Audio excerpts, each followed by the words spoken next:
अस्सलाम वालेकुम, मेरा नाम नुमान, आप देख रहे हैं टेकहोज। यार वैसे आजकल स्मार्टफोन्स के अंदर इनोवेशन की जो स्पीड है वो काफ़ी ज़्यादा स्लो चल रही है, इसलिए स्मार्टफोन कंपनीज हमें जो फ़ोन्स के अंदर पहले से फीचर्स मिल रहे हैं उन्हीं को अपग्रेड करने के ऊपर ज़्यादा फोकस कर रही हैं। फॉर एग्जांपल अगर हम लोग बात करते हैं कैमराज़ की, तो पहले मैक्सिमम हमें एक फ़ोन के अंदर मिलते थे 2 कैमराज़, लेकिन आज के दिन के अंदर हमें एक स्मार्टफोन के अंदर 6-6, 7-7 कैमराज़ देखने को मिल रहे हैं। उसके अलावा पहले हमें वीडियो को रिकॉर्ड करने का ऑप्शन मिलता था 720p के ऊपर, लेकिन आज की डेट के अंदर हम लोग एक फ़ोन के साथ 8K की वीडियो को रिकॉर्ड कर सकते हैं। अगर हम लोग बात करते हैं डिस्प्ले की, तो पहले हमें जो डिस्प्लेज मिलते थे उनके अंदर हमें काफ़ी ज़्यादा बड़े बड़े बेजल्स मिलते थे, हमें जो स्क्रीन टू बॉडी रेशियो मिलती थी वो मर के तकरीबन 70% तक मिलती थी, लेकिन आज की डेट के अंदर हमें एक स्मार्टफोन के अंदर 90+ स्क्रीन टू बॉडी रेशियो वो देखने को मिल जाती है। इसके अलावा अगर हम लोग बात करते हैं बैटरी के बारे में, तो पहले हमें मैक्सिमम मिलती थी 10 वाट की फास्ट चार्जिंग, लेकिन आज की डेट के अंदर हमें एक फ़ोन के अंदर 60+ वाट की फास्ट चार्जिंग देखने को मिल रही है। अब यहाँ पर आप लोगों को मैंने ये जो सारी एग्जाम्पल्स दी हैं इनके अंदर हमें फ़ायदा तो मिलता है, लेकिन ये कोई इतनी ज़्यादा इनोवेटिव एग्जाम्पल्स नहीं है, क्योंकि जो टेक्नोलॉजी वो पुरानी है,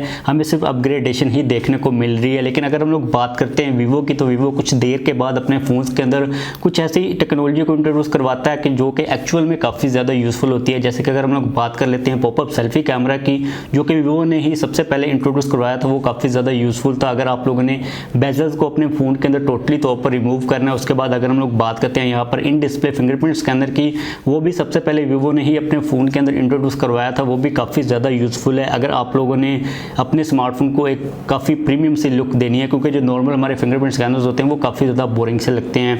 लेकिन यहाँ पर वीवो की एक नई सीरीज़ आई है जिसका नाम है Vivo X50। उसके अंदर वीवो ने स्मार्टफोन्स के अंदर एक नई टेक्नोलॉजी को इंप्लीमेंट किया है। अब ये वाली जो टेक्नोलॉजी है ये तो पुरानी ही टेक्नोलॉजी है, लेकिन स्मार्टफोन्स के अंदर हमें ये पहली दफ़ा देखने को मिल रही है।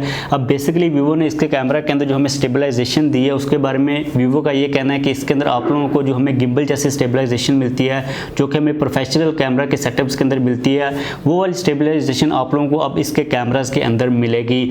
अब ये वाली जो टेक्नोलॉजी है यार, इसका एक्चुअल में काफ़ी ज़्यादा फ़ायदा है। अगर हम लोग इसको कंपेयर करते हैं 8K के साथ, हमें उस लेवल की जो क्वालिटी है स्मार्टफोन के अंदर नहीं चाहिए, लेकिन स्मार्टफोन के अंदर जो स्टेबलाइजेशन है वो बहुत ही ज़्यादा ज़रूरी है, क्योंकि जो आपकी वीडियो की क्वालिटी होती है, जो आपकी पिक्चर्स की क्वालिटी होती है, आप लोगों ने मेगापिक्सल्स को तो बहुत ज़्यादा इंक्रीज़ कर लिया। 108 मेगापिक्सल्स के ऊपर हमें जो पिक्चर्स मिल रही होती हैं, लेकिन अगर आपकी पिक्चर्स वो स्टेबल ही नहीं है, अगर आपका फ़ोन थोड़ा सा शेक होता है और आपकी पिक्चर की जो क्वालिटी वो ख़राब हो जाती है, तो 108 मेगापिक्सल का जो कैमरा उसका कोई यूज़ नहीं है। अगर आप लोगों को स्मार्टफोन के अंदर 8K की वीडियो को रिकॉर्ड करने का ऑप्शन मिलता है, लेकिन अगर आप लोगों की जो वीडियोज़ हैं वो 8K के ऊपर स्टेबल ही नहीं है, तो आप लोगों की वो जो वीडियो वो टोटली तौर पर फजूल है। ये वाली जो स्टेबलाइजेशन है ये आप लोगों के लिए काफ़ी ज़्यादा इंपॉर्टेंट होती है। अभी हमें जो स्मार्टफोन्स के अंदर मिल रही है वो ऑप्टिकली में स्टेबलाइजेशन मिल रही है। अब ये बेसिकली ऑप्टिकली में स्टेबलाइजेशन ही है, लेकिन आप लोग इसको कह लो कि ये उसका थोड़ा सा एक एडवांस वर्जन है, जिसको वीवो कह रहा है कि ये गिम्बल लाइक स्टेबलाइजेशन है। इसके अंदर जो मैकेनिज्म वीवो ने यूज़ किए हैं वो गिम्बल जैसे तो बिल्कुल भी नहीं है, लेकिन ये उसको रेफर कर रहे हैं कि आप लोगों को तकरीबन उस लेवल की जो स्टेबलाइजेशन है वो इसके अंदर देखने को मिल जाएगी। अब यहाँ पे अगर हम लोग बात करते हैं Vivo X50 के बारे में, इसके अंदर इसके अलावा हमें जो फीचर्स मिल रहे हैं वो तो तकरीबन नॉर्मल से ही मिल रहे हैं।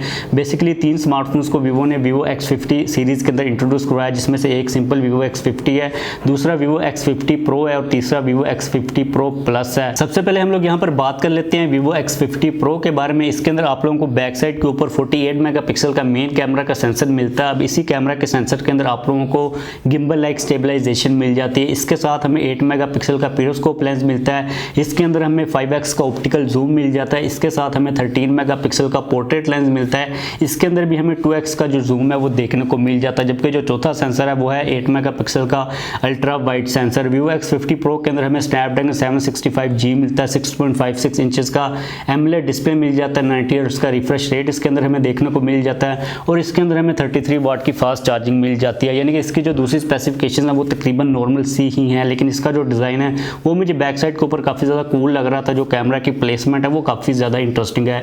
उसके बाद अगर हम लोग यहाँ पर बात करते हैं Vivo X50 Pro Plus के बारे में, तो उसके अंदर आप लोगों को जो एक सेंसर मिलता है जो कि मेन सेंसर है वो काफ़ी ज़्यादा एडवांस है, जो कि Vivo ने पहली दफ़ा यूज़ किया, जो कि है सोनी का GN1 सेंसर। इसके अंदर हमें f1/1.3 का अपर्चर मिल जाता है, जो कि काफ़ी ज़्यादा कमाल की चीज़ है। इसके अलावा जो बाकी 3 सेंसर्स हैं वो वही सेम सेंसर्स हैं जो कि Vivo ने X50 Pro के अंदर यूज़ किए हैं। इसके अंदर जो प्रोसेसर Vivo ने यूज़ किया वो स्नैपड्रैगन 865 वाला प्रोसेसर है। इसके अंदर भी हमें सेम वही डिस्प्ले मिलता है, 6.56 इंचेस का डिस्प्ले, लेकिन इसका जो रिफ्रेश रेट है वो है 120 हर्ट्ज के ऊपर, और साथ में हमें Vivo ने दी है 44 वाट की फास्ट चार्जिंग। उसके बाद अगर हम लोग यहाँ पर बात करते हैं सिंपल Vivo X50 के बारे में, में। इसकी जो स्पेसिफिकेशंस है वो काफ़ी ज़्यादा सिंपल है। इसके अंदर हमें सेम वही डिस्प्ले मिलता है 6.56 इंचेस का सुपर एमोलेड डिस्प्ले 90 हर्ट्ज के रिफ्रेश रेट के साथ। इसका जो डिस्प्ले है वो फ्लैट है। बाकी जो हमने दो पहले फ़ोन्स के बारे में बात की है उनके अंदर हमें कर्व डिस्प्लेस देखने को मिल जाते हैं। इसके अंदर हमें सेम वही प्रोसेसर मिलेगा स्नैपड्रैगन 765G वाला।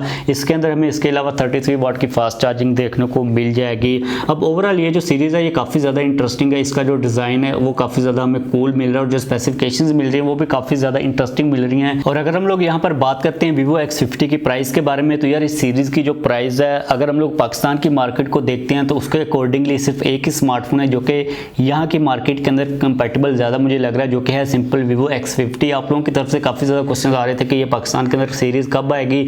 तो जो दो फ़ोन्स हैं वो ऑलरेडी अवेलेबल हो चुके हैं चाइना के अंदर। और अगर हम लोग प्राइजेस को देख लेते हैं तो इसकी जो प्राइजेस है पूरी सीरीज़ की वो तकरीबन लाइक कर रही हैं 70 से 80,000 से लेके 1,10,000 के प्राइस टैग के अंदर। यहाँ पर जो सिंपल Vivo X50 है उसकी इंटरनेशनल मार्केट के अंदर प्राइस है $490। अगर हम लोग उसको कन्वर्ट करते हैं पाकिस्तान के अंदर तो वो तकरीबन बनती है 80,000 के अराउंड। उसके अलावा जो Vivo X50 Pro है उसकी इंटरनेशनल मार्केट के अंदर प्राइस है $600, जो कि पाकिस्तान के अंदर तकरीबन 1 लाख के करीब बनती है।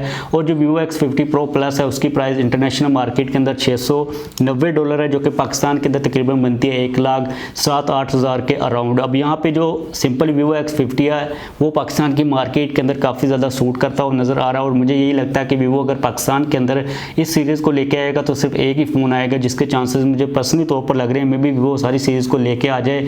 इसकी जो अवेलेबिलिटी है वो चाइना के अंदर ऑलरेडी हो चुकी है। पाकिस्तान के अंदर ये कब आएगा इसके बारे में अभी तक कोई चीज़ कंफर्म नहीं की जा सकती, क्योंकि Vivo की तरफ से इस सीरीज़ के बारे में पाकिस्तान के अंदर कोई भी स्टेटमेंट सामने नहीं आई और किसी किस्म की अभी मार्केटिंग को भी पाकिस्तान के अंदर Vivo ने स्टार्ट नहीं किया। लेकिन इस चीज़ की काफ़ी ज़्यादा उम्मीद है कि जो सबसे लोअर वेरिएंट है वो पाकिस्तान के अंदर आ सकता है। ओवरऑल ये सीरीज़ काफ़ी ज़्यादा कमाल की है। इसके अंदर हमें जो स्पेसिफिकेशंस मिल रही हैं वो भी काफ़ी ज़्यादा अच्छी हैं। अगर ये पाकिस्तान के अंदर आ जाती है और Vivo इसकी प्राइस को थोड़ा बहुत कंट्रोल करके यहाँ की मार्केट के अंदर जो कंपटीशन मिल रहा है, जो हमें चीज़ें दूसरी स्मार्टफोन कंपनीज ऑफर कर रही हैं, थोड़ा सा मार्केट को स्टडी करके अगर Vivo किसी भी फ़ोन को लॉन्च करता है X50 के तो वो पाकिस्तान के अंदर काफ़ी ज़्यादा सक्सेसफुल वो हो सकता है। लेकिन जो प्राइस वाला फैक्टर है ये काफ़ी ज़्यादा इंपॉर्टेंट है, क्योंकि इस सीरीज़ को ऊपर देखकर मुझे लगता है कि ये थोड़ा सा अगर Vivo लेके भी आता पाकिस्तान के अंदर तो इसके ओवर प्राइस होने के काफ़ी ज़्यादा चांसेस हैं। तो इस वीडियो को खत्म करते हैं। वीडियो को खत्म करने से पहले आप लोग नीचे कमेंट्स के अंदर लाजमी तौर पर बताइएगा कि आप लोगों को ये फ़ोन कैसा लगा और जो Vivo ने गिम्बल एक्स स्टेबलाइजेशन को यूज़ किया है उसके बारे में आप लोगों का क्या ख्याल है कि वो एक्चुअल में कितनी ज़्यादा एफिशिएंट होगी। अगर आप लोगों का किसी किस्म का कोई भी क्वेश्चन हो तो आप लोग नीचे कमेंट्स के अंदर पूछ सकते हैं। और इस सीरीज़ के बारे में जैसे कोई नई अपडेट आएगी वो आप लोगों के साथ मैं शेयर कर दूंगा। वीडियो को लाइक लाजमी कर दीजिएगा और जाने से पहले अगर आपने अब तक मेरा चैनल सब्सक्राइब नहीं किया तो चैनल को भी सब्सक्राइब कर लीजिए।